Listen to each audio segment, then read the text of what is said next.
الحمد لله نحمده ونستعينه ونستغفره ونؤمن به ونتوكل عليه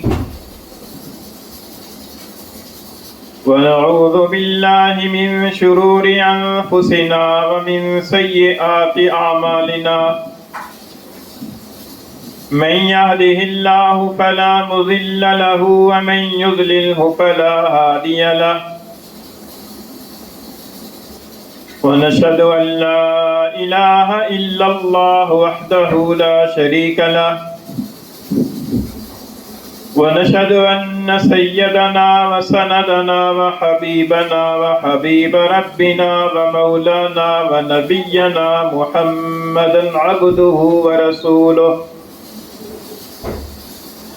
وصلى الله تعالى عليه وعلى آله وأصحابه وبارك وسلم تسليما كثيرا كثيرا أما بعد فأعوذ بالله من الشيطان الرجيم بسم الله الرحمن الرحيم أيحسبون أنما نمدهم به من مال وبنين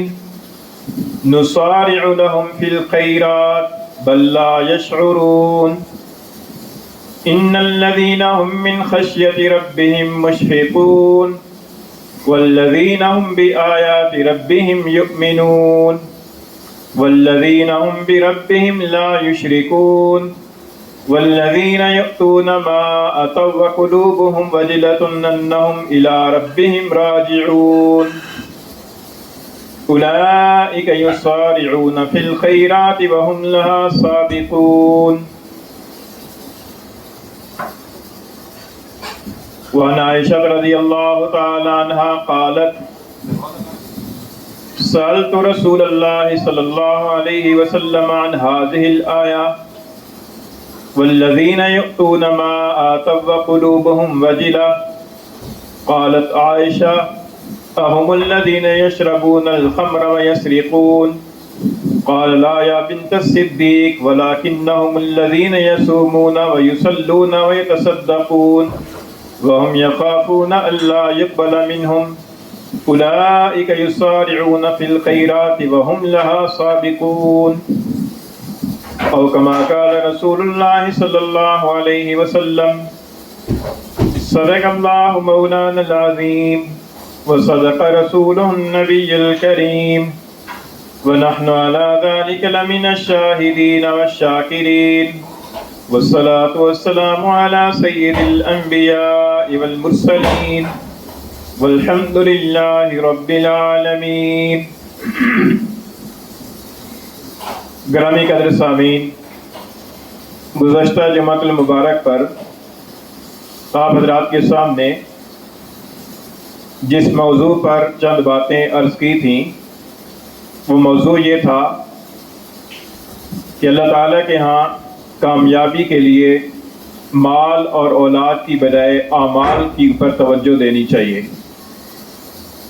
اور مال اور اولاد بھی اسی وقت انسان کو آخرت میں کام آ سکتے ہیں جبکہ انسان مال کو اللہ تعالیٰ کی راہ میں اللہ تعالیٰ کی رضا کے مطابق خرچ کرے اور اولاد کی اچھی تربیت کر کے ان کو دیندار بنائے۔ آج کی اس مجلس میں اسی حوالے سے سورہ مومنون کی چند آیات کریمہ 18ویں پارے سے آپ کے سامنے تلاوت کی ہیں۔ ان آیات کریمہ کے اندر بھی اللہ تعالیٰ نے یہی مضمون ارشاد فرمایا ہے، ایک طرف مال اور اولاد کا ذکر فرمایا اور دوسری طرف چند خوبیوں کا ذکر فرمایا، اور فرمایا کہ اصل کامیاب وہ لوگ ہوں گے کہ جن کے اندر یہ خوبیاں ہوں گی۔ چنانچہ اللہ تعالیٰ نے فرمایا کہ اَيَحْسَبُونَ أَنَّمَا نُمِدُّهُمْ بِهِ مِن مَالٍ وَبَنِينَ، پیچھے کافروں کا ذکر ہے، فرمایا کہ کیا یہ گمان کر رہے ہیں کہ ہم جو ان کو مال اور اولاد دیے چلے جا رہے ہیں، نُصَارِعُ لَهُمْ فِي الْخَيْرَاتِ، ہم ان کو جلدی جلدی بھلائیاں دے رہے ہیں، بل لا یشعرون، بلکہ یہ سمجھ نہیں رکھتے۔ تو اللہ تعالیٰ نے کافرانہ سوچ کا ذکر فرمایا ہے کہ کافرانہ سوچ یہ ہے کہ وہ یہ سمجھتے ہیں کہ جب ہمارے پاس مال بہت ہے اور ہماری اولاد کامیاب اور خوشحال ہے تو یہ اس بات کی دلیل ہے کہ الیاذ باللہ اللہ تعالیٰ ہم سے راضی ہے اور ہم قیامت کے دن آخرت کے اندر بھی ہم کامیاب ہوں گے۔ اللہ تعالیٰ نے فرمایا کہ بل لا یشعرون، انہیں اس بات کی سمجھ اور اس بات کا شعور نہیں ہے کہ صرف مال اور اولاد ہونے سے انسان کامیاب نہیں ہوتا، بلکہ کامیاب ہوتا ہے انسان تب کہ اپنے اندر اچھی خوبیاں پیدا کرے اور اچھے اعمال انسان کرے تو پھر انسان کامیاب ہوگا۔ اور جب انسان خوبیوں کا مالک ہوگا تو اس کے نتیجے کے اندر اپنے اولاد کی بھی صحیح تربیت کرے گا اور اپنے مال کو بھی صحیح مصرف پر خرچ کرے گا، اس کے نتیجے کے اندر پھر اللہ تعالیٰ کی رضا اور اللہ تعالیٰ کے ہاں خوشحالی اور انسان کو کامیابی حاصل ہوگی۔ چنانچہ اگلی آیات کریمہ میں اللہ تعالیٰ نے ان چند خوبیوں کا ذکر فرمایا ہے۔ فرمایا کہ ان الذین هم من خشیۃ ربہم مشفقون، بے شک وہ لوگ کہ جو اپنے رب کی ہیبت سے ڈرے رہتے ہیں۔ خشیت کا لفظ ارشاد فرمایا ہے، خشیت کہتے ہیں ایسے ڈر کو کہ جس کے اندر عظمت بھی ملی ہوئی ہو، یعنی جس کو ہماری زبان کے اندر رعب کہا جاتا ہے، ہیبت کہا جاتا ہے۔ چنانچہ بعض اوقات کسی استاد کی اتنی ہیبت اور اتنا رعب ہوتا ہے کہ باوجود کہ استاد کچھ نہیں کہتا لیکن پھر بھی انسان استاد کے سامنے دبا ہوا رہتا ہے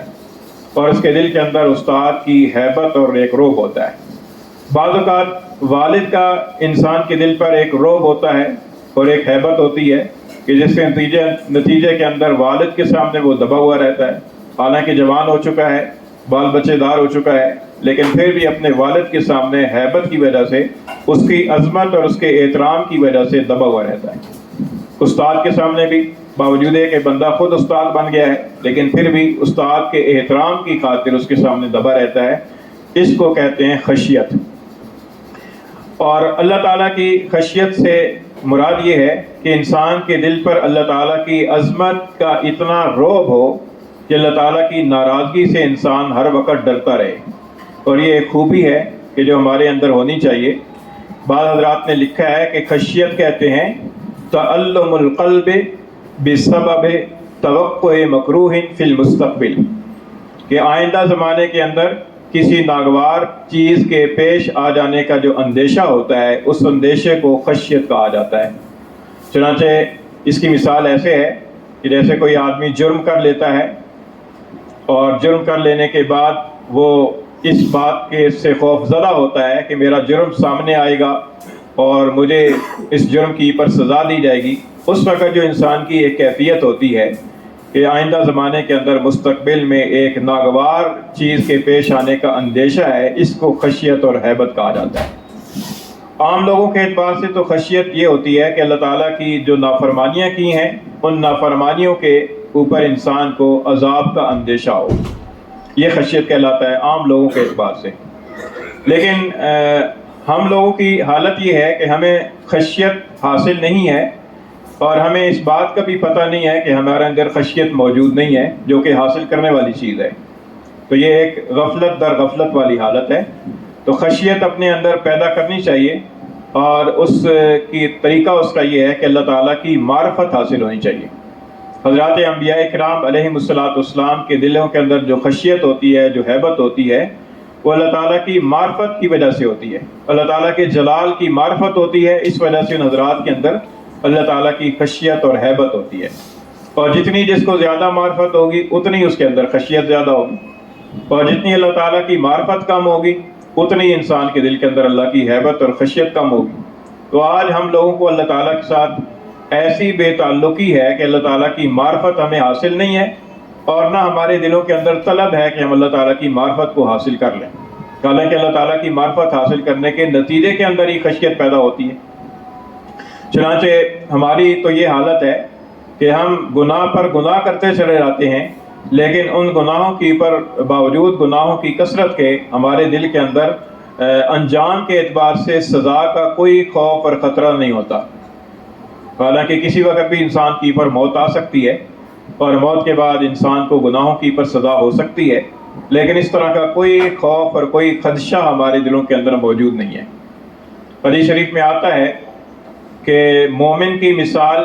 گناہ کرنے کے اعتبار سے ایسی ہے کہ جب اس سے کوئی گناہ ہو جاتا ہے تو وہ گویا کہ کسی پہاڑ کے نیچے بیٹھا ہوا ہے اور وہ پہاڑ ابھی اس کے اوپر آ گرے گا، یعنی پہاڑ اس کے سر کے اوپر معلق ہے اور کسی بھی وقت میں وہ پہاڑ اس کے اوپر گر جائے گا۔ مومن کو گناہ کرنے کے بعد اس کی کیفیت یہ ہوتی ہے، اور فرمایا کہ منافق کی کیفیت یہ ہوتی ہے کہ منافق جب گناہ کرتا ہے تو گناہ کرنے کے بعد ایسے لگتا ہے کہ گویا کہ اس کے ناک کے اوپر کوئی مکھی بیٹھی تھی اور اڑ گئی یا اس نے اڑا دی۔ تو منافق کی یہ حالت ہوتی ہے گناہ کرنے کے بعد۔ اب اگر ہم اپنا جائزہ لیں اور اپنے آپ کو دیکھیں تو یقیناً ہمارے اندر وہ منافق والی جو صفت بیان کی گئی ہے، یہ جو مثال بیان کی گئی ہے، ہماری وہ حالت ہے، یعنی ہم گناہ کرتے ہیں اور گناہ کرنے کے بعد بھی ہم نہیں ڈرتے اور ہمارے دل کے اندر کوئی خوف اور خشیت پیدا نہیں ہوتی۔ اور جو ایمان والا ہوتا ہے وہ جب گناہ کر لیتا ہے تو گناہ کرنے کے بعد جب تک وہ توبہ نہیں کر لیتا اس وقت تک اسے چین ہی نہیں آتا، اتنا فکر مند اور اتنا خوف زدہ ہوتا ہے کہ وہ گیا کہ پہاڑ اس کے سر کے اوپر معلق ہے اور وہ ابھی اس کے سر کے اوپر آ گرے گا۔ تو یہ مومن کی شان بیان کی گئی ہے، مومن کی مثال بیان کی گئی ہے۔ ہمارے ہاں جو غلط فہمیاں ہمارے ذہنوں میں بیٹھی ہوئی ہیں، ان غلط فہمیوں میں سے ایک غلط فہمی یہ ہے کہ کئی گناہ ایسے ہیں کہ جن گناہوں کو ہم گناہ میں شمار نہیں کرتے، ہم یہ نہیں سمجھتے کہ وہ گناہ ہے۔ وہ گناہ ہم کر رہے ہیں، ہمارے معاشرے کے اندر رائج ہے، ہماری زندگیوں کے اندر شامل ہے، ہماری روٹین میں شامل ہے، ہم گناہ کرتے رہتے ہیں لیکن ہمیں احساس نہیں ہوتا کہ ہم کسی گناہ کا ارتکاب کر رہے ہیں۔ اور گناہ کو گناہ نہ سمجھنا یہ بڑی خرابی ہے، کیونکہ جب آدمی گناہ کو گناہ نہیں سمجھتا تو اس کا نتیجہ یہ نکلتا ہے کہ وہ توبہ نہیں کرتا، اسے فکر نہیں ہوتی، اسے خوف نہیں ہوتا اور وہ بے جھجک ہو کر اس کام میں لگا رہتا ہے۔ ایک تو ہمارے ذہنوں کے اندر یہ غلط فہمی ہے، اس کو دور کرنا چاہیے۔ دوسری غلط فہمی یہ ہے کہ گناہ ہم کرتے ہیں تو گناہ کو سرسری خیال کرتے ہیں، معمولی سمجھتے ہیں اور ایسا سمجھتے ہیں کہ بس یہ معمولی سی بات ہے، ہو گئی تو کیا ہو گیا، لوگ پتہ نہیں کیا کیا کر رہے ہیں، میں نے تو صرف یہی کیا ہے۔ ایک دوسری غلط فہمی یہ ہے جس کے نتیجے کے اندر گناہ حقیقت میں بڑا ہوتا ہے لیکن اس کو ہم نے اپنے ذہن کے اعتبار سے معمولی سمجھا ہوا ہے کہ بہت معمولی سا گناہ ہے۔ تو یہ دو طرح کی خرابیاں ہمارے ذہنوں کے اندر ہیں، ان خرابیوں کو دور کرنا چاہیے اور سمجھنا چاہیے کہ گناہ کرنے کے بعد جو ہے نا ایک تو اس گناہ کے بعد ہمیں خوف لاحق ہونا چاہیے اللہ تعالیٰ کی طرف سے پکڑ آنے کا، اور دوسرا یہ ہے کہ گناہ اگر ہوا ہے تو اس کو معمولی نہ سمجھا جائے۔ گناہ ایک بہت بڑی خرابی ہے، ایک بہت بڑا جرم ہے کہ جو ہم کرتے ہیں۔ تو یہ دو طرح کی خرابیاں ہمارے اندر موجود ہیں۔ تو اللہ تعالیٰ فرماتے ہیں کہ بے شک وہ لوگ جو اپنے رب سے، اپنے رب کی عظمت سے اور اپنے رب کی ہیبت سے ڈرے رہتے ہیں۔ تو اللہ تعالیٰ کی عظمت اور اللہ تعالیٰ کی ہیبت دلوں کے اندر پیدا ہو جائے، اس کے لیے فکر کی ضرورت ہے اور اس کے لیے ضرورت ہے اس بات کی کہ اللہ تعالیٰ کی معرفت حاصل کی جائے۔ پھر آگے اللہ تعالیٰ نے فرمایا کہ والذین هم بآیات ربهم یؤمنون، اور وہ لوگ کہ جو اپنے رب کی آیتوں پر ایمان لاتے ہیں۔ تو رب کی آیتوں پر ایمان کا ایک درجہ تو درجہ عقیدہ کے اندر ہے، یعنی عقیدے کے درجے کے اندر ایمان لاتے ہیں۔ تو الحمدللہ اللہ کا شکر ادا کرنا چاہیے کہ اللہ تعالیٰ نے ہمیں عقیدے کے درجے کے اندر اپنی آیات پر ایمان لانے والا بنایا ہے۔ اس ایمان پر ہمیں شکر ادا کرنا چاہیے، لیکن یہ صرف عقیدے کے درجے کے اندر کافی نہیں ہے بلکہ اس کی پر عمل کرنا بھی ضروری ہے۔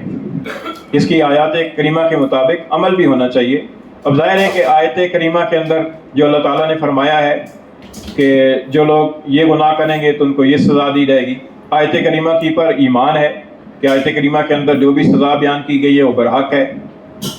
ہم زبان سے بھی کہتے ہیں، اقرار بھی کرتے ہیں، دل کے اندر یقین بھی رکھتے ہیں، لیکن جب عمل کی باری آتی ہے تو عمل ہمارا اس عقیدے کے برعکس ہوتا ہے اور ہمارا عمل جو ہے نا وہ ہمارے اس عقیدے کی تکذیب کر رہا ہوتا ہے۔ تو یہ آیات کریمہ کی پر ناقص ایمان ہے۔ ضرورت اس بات کی ہے کہ آیات کریمہ کی پر کامل ایمان ہو۔ کامل ایمان کا مطلب یہ ہے کہ جو آیات کریمہ کے اندر جو مفہوم بیان کیا گیا ہے ہمارا عمل بھی اس کے مطابق ہو۔ پھر آگے اللہ تعالیٰ نے فرمایا کہ والذین هم بربهم لا یشرکون، اور وہ لوگ ہیں کہ جو اپنے رب کے ساتھ شرک نہیں کرتے، کسی کو شریک نہیں ٹھہراتے۔ اللہ کا شکر ہے مسلمانوں کی ایک بہت بڑی تعداد ایسی ہے کہ جو توحید کی پر قائم ہے اور اللہ تعالیٰ کے ساتھ کسی اور کو شریک قرار نہیں دیتے۔ لیکن کچھ مسلمان ایسے بھی ہیں کہ جو غلط فہمی کی وجہ سے یا لا علمی کی وجہ سے یا جانتے بوجھتے ہوئے اللہ کے علاوہ دوسروں کو بھی اللہ کے ساتھ شریک ٹھہرا لیتے ہیں۔ اس کو چاہیے کہ اپنے عقیدہ توحید کو صحیح کریں اور شرک سے باز آئیں، اس لیے کہ شرک کرنا جس طرح عقیدے کے اندر کسی کو اللہ کے ساتھ نفع و نقصان کا مالک سمجھ کر کسی کو اللہ کے ساتھ شریک ٹھہرانا، کہ جس طرح اللہ تعالیٰ نفع و نقصان کا مالک اور مختار ہے، اسی طریقے سے فلاں پیر اور فلاں بزرگ بھی نفع و نقصان پہنچانے کے مالک اور مختار ہیں، یہ جس طرح شرک ہے، اسی طریقے سے عملی طور پر کسی اللہ کے ولی کو نفع نقصان کا مالک سمجھ کر ان کے نذرانے ان کے اتارنا، ان کی نظر اتارنا اور ان کے سامنے ان کے دربار پہ جا کر سجدے کرنا یا حاجات کو مانگنا، یہ بھی پھر اسی عقیدہ شرکیہ کا اثر ہوتا ہے، تو اس چیز سے بھی پرہیز کرنا ضروری ہے۔ پھر آگے اللہ تعالیٰ نے فرمایا کہ والذین یؤتون ما آتوا وقلوبہم وجلہ، کہ یہ وہ لوگ ہیں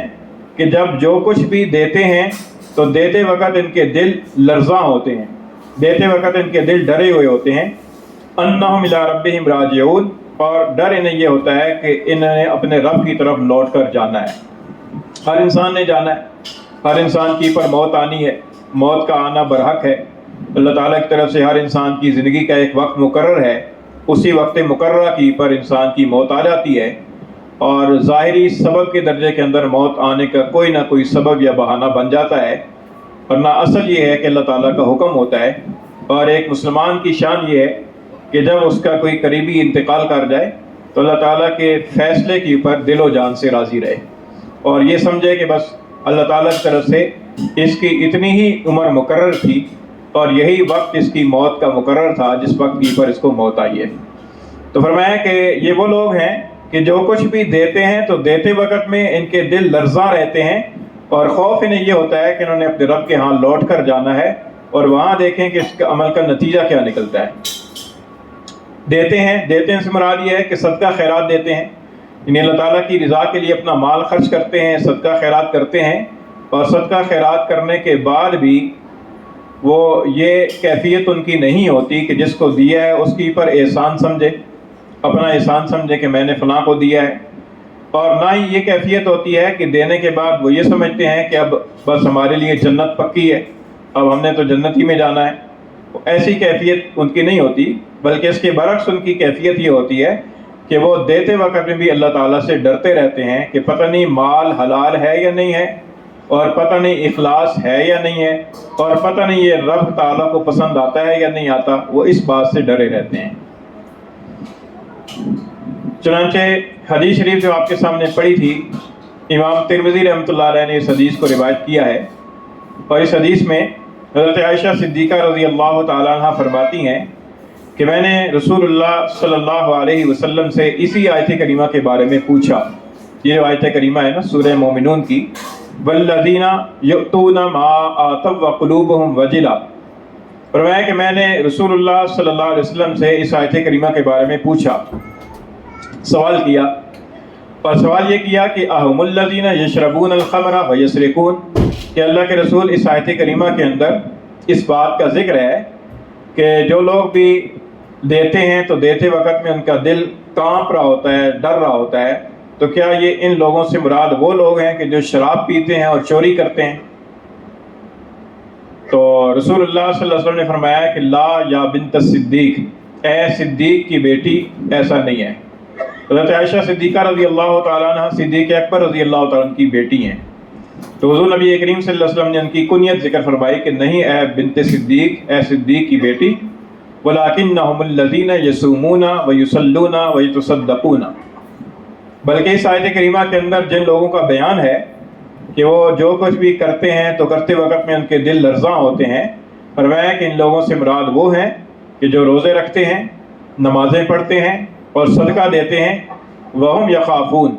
اور وہ پھر ڈرتے ہیں، اللہ یقبل منہم، کہ پتہ نہیں یہ اللہ تعالیٰ کے یہاں قبول ہوتا ہے یا نہیں ہوتا۔ آج ہم تو جو ہے نا 1000 روپیہ مسجد کے اندر ڈالنے کے بعد ہم دل کے اندر بہت خوش ہو رہے ہوتے ہیں کہ بڑا اچھا ہم نے کام کر دیا اور ہم نے بہت تیر مارا ہے، یا کسی غریب آدمی کو 1000-2000 دے کر ہم سمجھتے ہیں کہ ہم نے بہت بڑے نیکی کر دی ہے۔ لیکن حقیقت یہ ہے کہ یہ نیکی جس ذات کی خاطر کی ہے اس ذات کو یہ نیکی پسند بھی آتی ہے یا نہیں آتی۔ ہم جو سجدے پہ سجدے کیے جا رہے ہیں، واللہ عالم کہ جس ذات کی رضا کے لیے ہم سجدہ کر رہے ہیں اس ذات کو یہ ہمارا سجدہ پسند بھی آتا ہے یا نہیں آتا، کیونکہ بات تو پسند کی ہے۔ اور اللہ تعالیٰ شانو تو ایسے غنی ہے کہ اللہ تعالیٰ شانو کو کسی انسان کی کسی عبادت کی کوئی ضرورت اور کوئی حاجت نہیں ہے۔ یہ جو کچھ کرتے ہیں تو ہم اپنے فائدے کے لیے کرتے ہیں۔ یہاں تک حدیث شریف کے اندر آتا ہے کہ اللہ کے رسول نے فرمایا کہ اگر دنیا جہان کے اندر جتنے بھی انسان ہیں وہ سارے کے سارے سب سے زیادہ فاسق و فاجر شخص کی طرح ہو جائیں تو فرمایا کہ اللہ تعالیٰ کی سلطنت کے اندر ایک ذرہ برابر بھی کمی نہیں آئے گی۔ سارے لوگ نافرمان ہو جائیں، کوئی نماز پڑھنے والا نہ رہے، کوئی صدقہ خیرات دینے والا نہ رہے، سب ناجائز کام کرنے والے سے دنیا بھر جائے، زمین بھر جائے، فرمایا کہ اللہ تعالیٰ کی سلطنت کے اندر ذرہ برابر بھی کمی نہیں آئے گی۔ اور سارے کے سارے انسان جو ہے نا متقی، سب سے زیادہ متقی شخص کی طرح ہو جائیں اور سب سے زیادہ اللہ تعالیٰ سے ڈرنے والے شخص کی طرح ہو جائیں تو فرمایا کہ اللہ کی سلطنت کے اندر ذرہ برابر بھی اضافہ نہیں ہوگا۔ تو اللہ تعالیٰ تو غنی ہے، تو جو ذات غنی ہو تو اس غنی ذات کے لیے میں سجدہ کروں یا نہ کروں اس کی سلطنت پہ کیا اثر پڑتا ہے۔ تو اس لیے یہ جو ذہن کے اندر آ جاتا ہے نا کہ ہم نے نماز پڑھی ہے، ہم نے صدقہ خیرات کی ہے، تلاوت کی ہے، اور اپنے اعمال کی طرف ہماری نظر چلی جاتی ہے کہ ان اعمال کی وجہ سے ہماری نجات ہو جائے گی، ہم نے اتنی نیکیاں کر رکھی ہیں، اتنی نمازیں پڑھ رکھی ہیں، اتنے صدقے کر رکھے ہیں، تو یہ اعمال کی پر بھروسہ کرنا بہت خطرناک ہے۔ اللہ تعالیٰ کی رحمت کی پر بھروسہ کرنا ضروری ہے، کیونکہ حضور نبی کریم صلی اللہ علیہ وسلم نے فرمایا کہ یہ وہ لوگ ہیں کہ جو روزے رکھتے ہیں، نمازیں پڑھتے ہیں، صدقہ خیرات دیتے ہیں، پھر ڈرتے ہیں اور اس بات سے ڈرتے ہیں کہ پتہ نہیں یہ اللہ تعالیٰ کے یہاں قبول ہوتا ہے یا نہیں ہوتا۔ اللہ تعالیٰ کے یہاں قبول ہو جائے تو ایک نیکی بھی نجات کے لیے کافی ہے، نہ قبول ہو تو لاکھوں سال کی عبادت شیطان کرتا رہا، کتنے سال عبادت کی لیکن اللہ تعالیٰ کو قبول نہیں ہوئی تو وہ ہمیشہ کے لیے مردود ہو گیا۔ اور اگر اللہ تعالیٰ قبول فرمانا چاہے تو ایک ذرا سی نیکی جو ہے وہ اللہ تعالیٰ کے یہاں قبول ہو جاتی ہے اور اللہ تعالیٰ اس کو پسند فرما لیتے ہیں۔ یہ تو بادشاہوں کا بادشاہ ہے، پتہ نہیں احکم الحاکمین کو کس کی کیا ادا پسند آئے اور کس کی کیا نافرمانی اللہ تعالیٰ کو ناپسند آ جائے، اور ایک نافرمانی کے ناپسند ہونے کی وجہ سے پتہ نہیں اس کی کتنی عبادتوں کی پر پانی پھر جائے۔ تو اس لیے اس بات سے فرمایا کہ یہ اتنے اعمال کرنے کے بعد بھی ان کے دل کے اندر یہ خوف اور خطرہ ہوتا ہے کہ پتہ نہیں ہماری عبادت اللہ تعالیٰ کے یہاں قبول ہوئی ہے یا نہیں ہوئی۔ تو یہ آیت کریمہ کے بارے میں حضرت عائشہ نے سوال کیا اور حضور نبی کریم صلی اللہ علیہ وسلم نے جواب دیا۔ اب اندازہ لگائیے کہ وہ جو سلف صالحین تھے، صحابہ اور تابعین اور تبع تابعین اور ہمارے متقدمین بزرگ تھے، اور آج کل بھی اللہ تعالیٰ کے نیک بندے ایسے موجود ہیں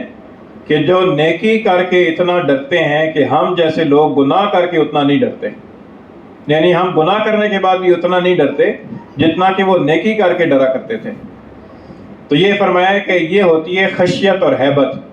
یعنی اللہ تعالیٰ کی خشیت اتنی ہے، اللہ تعالیٰ کی جلال کا رعب اتنا ہے کہ انسان نیکی بھی کرتا ہے تو پھر بھی ڈرتا ہے کہ پتہ نہیں یہ مالک کو پسند آتی ہے یا نہیں آتی۔ پھر آگے حضور نبی کریم صلی اللہ علیہ وسلم نے یہی آیت کریمہ جو آخری ہے تلاوت فرمائی کہ اولئک یسارعون فی الخیرات وہم لہا سابقون، فرمایا کہ یہ وہ لوگ ہیں کہ جو خیرات کے اندر سرعت دکھاتے ہیں اور وہ یہ خیرات اور نیکی کے کاموں کی طرف سبقت کرنے والے ہیں۔ سرعت کا معنی ہوتا ہے چستی، اور کسی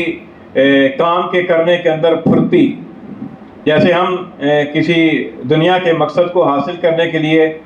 چست ہو جاتے ہیں اور پھرتی اختیار کرتے ہیں، اسی طریقے سے فرمایا کہ یہ لوگ نیکی کے کام کرنے کے لیے اس طرح چست ہو جاتے ہیں اور ایسے پھرتی کے ساتھ نیک کام کرتے ہیں کہ گویا کہ ان کے پاس ٹائم کم ہے اور کام زیادہ ہے۔ وَهُمْ لَا سَابِقُونَ، اور سابقون سبقت سے، سبقت کا معنی آگے بڑھنا، یعنی بعض اوقات ایک ہی راستے کی پر کئی افراد چل رہے ہیں، پیدل چل رہے ہیں یا گاڑیوں پر چل رہے ہیں، تو جیسے ایک کوشش ہوتی ہے کہ میں فلاں سے آگے نکل جاؤں، فلاں سے آگے نکل جاؤں، تو اس کو کہتے ہیں سبقت۔ تو فرمایا کہ یہ وہ لوگ ہیں کہ جو نیکی کے کاموں کے اندر دوسروں سے آگے بڑھنے کی کوشش کرتے ہیں، یعنی یہ چاہتے ہیں کہ فلاں سے بھی آگے بڑھ جاؤں، فلاں سے بھی آگے بڑھ جاؤں، یہ ان کی تمنا اور یہ ان کا شوق ہوتا ہے۔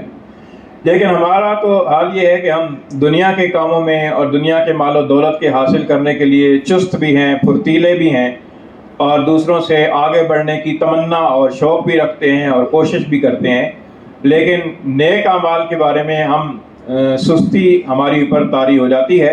اور ہم نیک اعمال کے اندر اتنے چست اور پھرتیلے نہیں ہیں، اور نہ ہی نیک اعمال کے اندر دوسروں سے آگے بڑھنے کی ہمیں تمنا یا اس کا شوق ہوتا ہے۔ تو یہ ان آیات کریمہ کے اندر اللہ تعالیٰ نے ارشاد فرمایا ہے، اور ان آیات کریمہ کا بھی حاصل یہ ہے کہ ایک طرف تو کافروں کے پاس مال اور اولاد زیادہ ہے، اور کافروں کی سوچ یہ ہے کہ یہ مال اور اولاد چونکہ ہمارے پاس زیادہ ہے تو لہذا ہم ہی کامیاب اور خوشحال ہیں، اور اللہ تعالیٰ بھی ہم سے راضی ہے۔ تو فرمایا ہے کہ یہ دھوکہ ہے، اور اسی دھوکے کا کئی مسلمان بھی شکار ہیں، اور وہی سمجھتے ہیں کہ چونکہ ہمارے پاس دنیا کے اندر مال و دولت بہت ہے، اولاد ہماری بہت ہے، اور ہماری اولاد بھی خوشحال اور ترقی یافتہ ہے، اور ہم خود بھی خوشحال ہیں، اور ہمارے پاس عہدے اور منصب اونچے ہیں، اس لیے ہم جیسے دنیا کے اندر ہم کامیاب ہیں تو آخرت میں بھی ہم کامیاب ہی ہوں گے۔ انہیں اس بات کا کوئی ڈر اور خطرہ نہیں ہے کہ آخرت کے اندر کیا بنے گا۔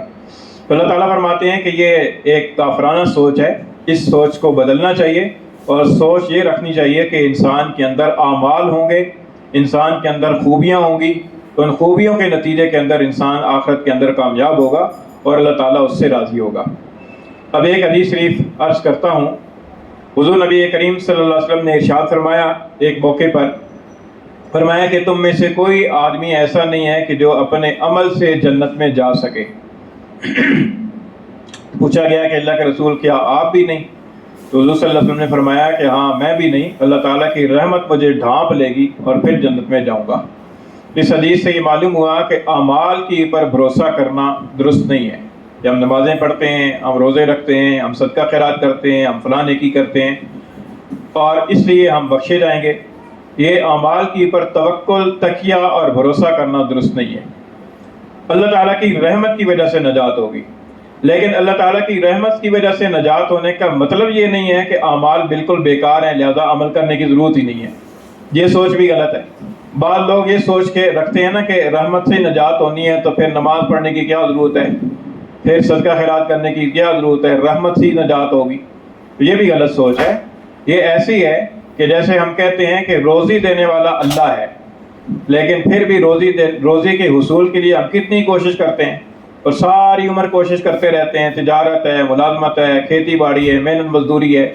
اور جیسے ہمارا یقین ہے کہ شفا اللہ ہی دیتا ہے، لیکن پھر بھی ہم بیماروں کی شفا کے لیے کتنے دوڑتے بھاگتے ہیں، ڈاکٹروں کے پاس ٹیسٹ کرائیں، فلاں اسپتال میں لے جائیں، فلاں میں لے جائیں، وینٹیلیٹر پہ ڈال دیں، فلاں کریں فلاں کریں، حالانکہ یقین ہے کہ شفا اللہ نے دینی ہے، یقین ہے کہ روزی اللہ نے دینی ہے۔ اسی طریقے سے یہ یقین ہے کہ رحمت ہی سے نجات ہوگی، لیکن اعمال کے اندر بھرپور کوشش کرنا اور پوری طاقت اور پوری صلاحیت صرف کرنا اعمال کے کرنے کے اندر یہ ضروری ہے، کیونکہ اللہ تعالیٰ کی سنت یہ ہے کہ اللہ تعالیٰ اسباب کے پردے کے اندر انسان کو دیتے ہیں، اس لیے اعمال تو بھرپور طریقے سے کرنے ہیں، پوری صلاحیت اور پوری قوت لگا کر کرنے ہیں، لیکن بھروسہ اللہ تعالیٰ کی رحمت کی پر کرنا ہے۔ اللہ تعالیٰ عمل کی توفیق عطا فرمائے۔ وما علینا الا البلاغ۔